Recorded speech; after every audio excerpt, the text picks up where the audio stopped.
It's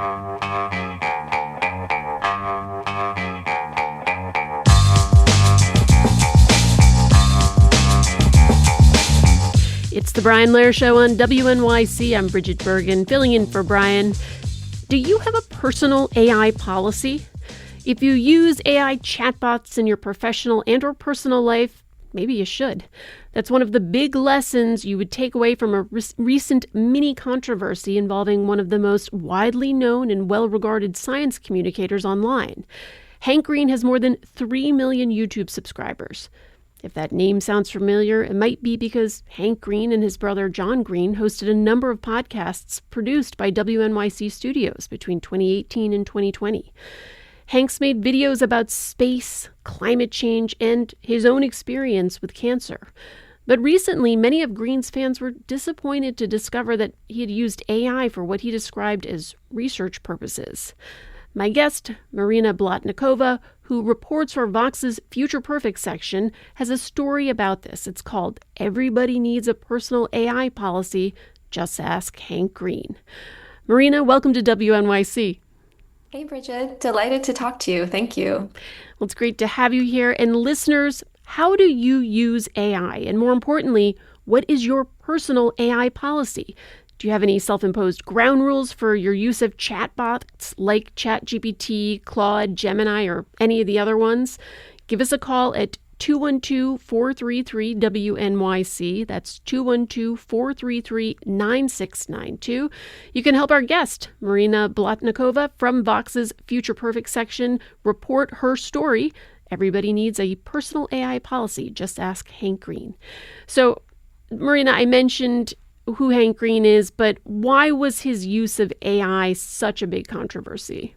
So Hank Green, as you mentioned, he's huge. He's one of the OG YouTube stars. He's been on the platform for 20 years. And I think he's generally known as someone who's like voraciously creative and intellectual, and is known as being a person of integrity, I would say. And so at the end of last month, some of his followers suspected that a line from one of his videos was AI written.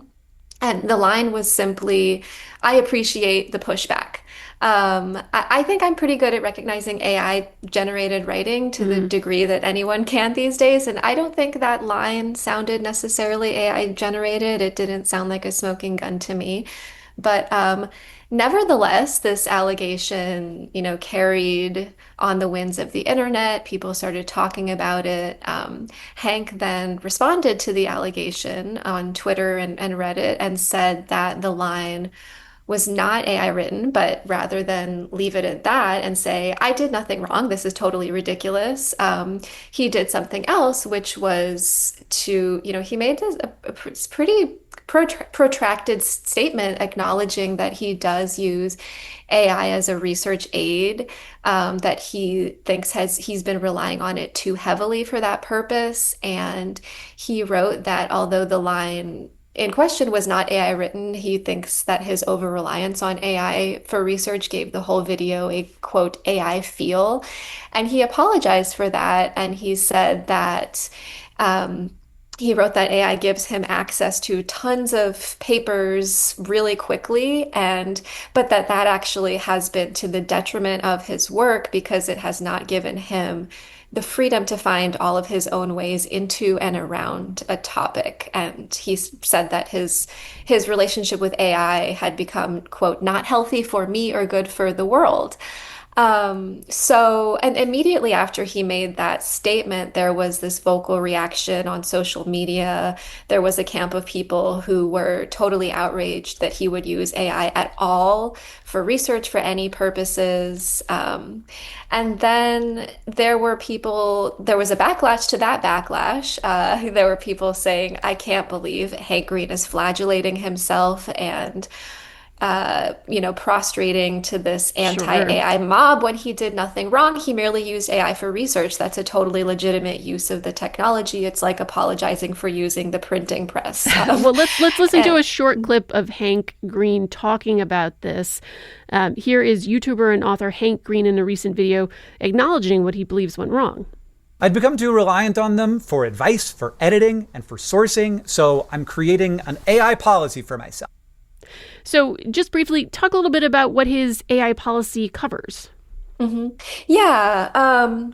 So he released that video addressing the situation almost a week ago today, and shared a new AI policy for himself that I think is a pretty good one. So he's not going to, he said no portion of any script for a video will be written, edited, or outlined by AI, that a thesis for a video will always originate with a human. No music or image in a video will be AI generated, and that AI outputs aren't trusted as an accurate source, that you have to, check what sources the AI is using and go to the original source to verify them.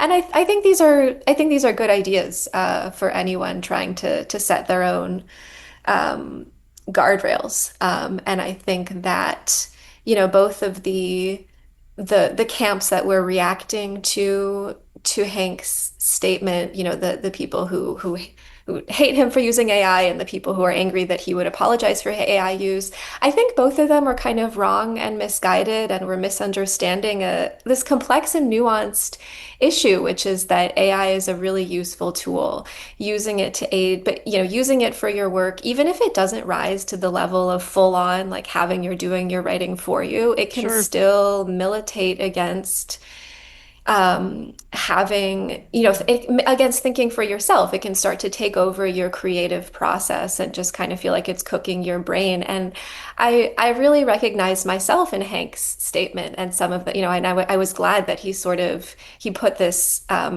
out there and is thinking through it in public. Some of the things that I've been feeling just using AI as a research aid in my work too really resonated with me.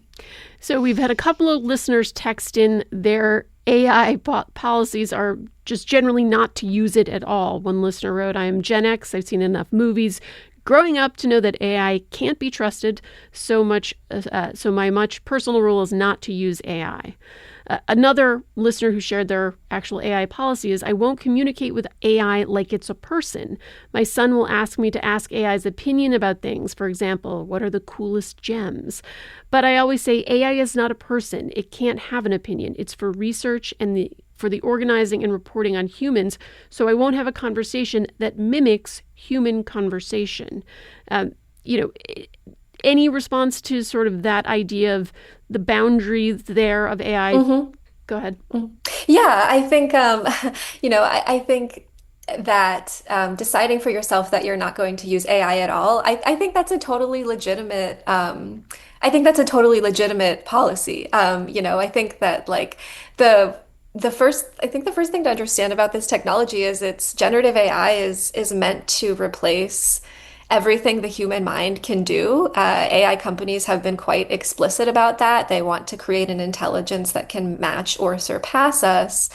Um, and I think that that raises so many ethical and philosophical questions that we don't have time to go into. But I think that, drawing the line and saying that I don't agree with that project, I don't want to engage with it is totally legitimate. But I also think that, my approach is not total abstinence. I don't think, I don't think everyone needs to do that. I agree with, I think that there are always going to be, as long as we're using generative AI, I think there probably are going to be trade-offs between using it and the cost to our Sure. own thinking. And in the same way that like calculators probably have made us worse at doing arithmetic in our heads, Sure. and we have to be, we can be thoughtful about what trade-offs we're willing to accept. So in about just 10 seconds or so, how would you suggest someone start creating their own personal AI policy? hmm Yeah, I think that it's, I think it's like the easiest place to start is to notice what you're instinctively asking AI to do. Sure. What is it replacing for you? Is it truly just like drudgery and pointless friction? Is it doing like interpretive work and judgment, synthesis, and creativity? Or Can't. Or some of those repetitive tasks. We have some people who've talked about using it just for scheduling. That's their boundary. But there's so much more here to unpack. We're going to have to leave it there for now. Marina Bolotnikova is a senior reporter at Vox's Future Perfect section. You can read her story, Everybody Needs a Personal AI Policy. Just ask Hank Green. Marina, thanks so much for your time today. Great. Thank you.